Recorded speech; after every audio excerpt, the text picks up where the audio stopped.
परमेश्वर के दास भाई बख्श सिंह के द्वारा लिखित और प्रकाशित की गई पुस्तक ईश्वरीय भेदों का प्रकाश में से दैनिक संदेश 21 जुलाई। क्योंकि हमारा पल भर का हल्का सा क्लेश हमारे लिए बहुत ही महत्वपूर्ण और अनंत महिमा उत्पन्न करता जाता है। दूसरा कुरिन्थियों 4 अध्याय और 17 वचन। हर एक काम के लिए ज्यादातर लोग दाहिने हाथ का उपयोग करते हैं, बहुत थोड़े लोग बाएं हाथ का उपयोग करते हैं। इसलिए जब याकूब ने मेरे दाहिने हाथ का पुत्र अथवा मेरे सामर्थ्य का पुत्र ऐसा नाम दिया, तब इसका मतलब था कि जिस दुख में बिन्यामीन ने जन्म लिया था उसके द्वारा अंत में उसे अधिक बल एवं अधिक आनंद प्राप्त होगा। बिन्यामीन की मां की उसे जन्म देते समय ही मृत्यु हो गई थी, इसलिए मां का प्रेम क्या है इसे वह नहीं जानता था। परंतु बिन्यामीन के कारण ही आगे चलकर यूसुफ की कृपा उसके भाइयों पर हुई। उसके भाई यूसुफ को तुच्छकारते थे, परंतु बिन्यामीन को देखते ही यूसुफ का मन पिघल गया और उसने अपने भाइयों को केवल क्षमा ही नहीं किया परंतु उनको इनाम भी दिया।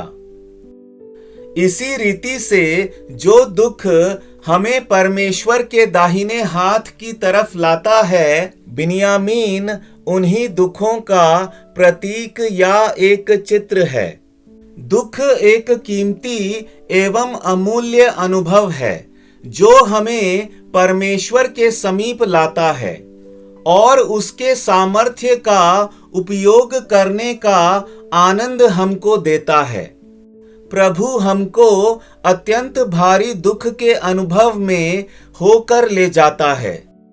छोटी उम्र में हमारे माता पिता को वह उठा ले, हमारे बच्चों को अथवा पति को या पत्नी या अन्य प्रियजनों को वह उठा ले अथवा मित्र विश्वासघात करें, तब वह दुख किस वजह से हमारे ऊपर आ पड़ा है इसे हम समझ नहीं पाते।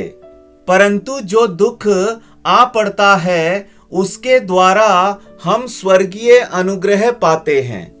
हमने अनेक घटनाएं देखी हैं जिसमें परमेश्वर के सेवकों को छोटी उम्र में ही महिमा में बुला लिया गया, अर्थात उनकी मृत्यु हो गई। प्रेरितों के काम में हम पढ़ते हैं कि जवानी में स्तिफनुस को पथरवाह करके मार डाला गया। तब तरसुस का शाऊल अर्थात पौलुस उसकी मृत्यु का गवाह और उसके लिए जिम्मेदार था। चमकते हुए चेहरे से स्तिफनुस ने जब कहा कि हे प्रभु, यह पाप उन पर मत लगा, तब जो दृश्य पौलुस ने देखा उसे वह कभी भी भूल नहीं सका। आगे चलकर पौलुस ने खुद मसीह के खातिर अनेक दुख उठाए। दूसरा कुरिन्थियों 11 अध्याय और उसका 24 से 28 वचन। हम कह सकते हैं कि स्तिफनुस की जयवंत मृत्यु ही ने पौलुस को प्रभु के खातिर एक दृढ़ गवाह में बदल डाला। जब खुद के ऊपर पथरवाह किया गया तब पौलुस ने इसे आनंद पूर्वक झेल लिया। इसी प्रकार से उसने कमी घटी, निर्धनता और जहाज टूटने के अनुभवों को भी आनंद पूर्वक झेल लिया। इसी प्रकार से प्रभु के पवित्र लोगों के दुख सहने के द्वारा और उनकी मृत्यु द्वारा प्रभु ने अनेक लोगों को उद्धार एवं अन्य आशीषें दी हैं। प्रभु आपको बहुतायत से आशीष दे।